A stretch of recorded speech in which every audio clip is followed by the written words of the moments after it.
Hello everyone, this is Self IT with another quick tutorial. Today, I'll be showing you how to adjust your mouse sensitivity on a Windows computer. This should be a pretty straightforward tutorial, so let's dive right in. First, open the Start menu and type Mouse in the search bar.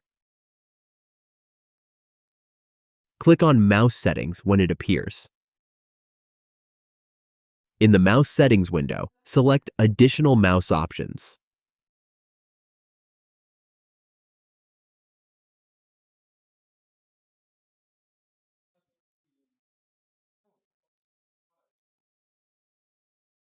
Next, go to the Pointer Options tab. Here, you can adjust your pointer speed and enable Enhance Pointer Precision by checking the box. That's all there is to it. The faster the pointer speed, the more sensitive your mouse will be. I hope this quick tutorial was helpful.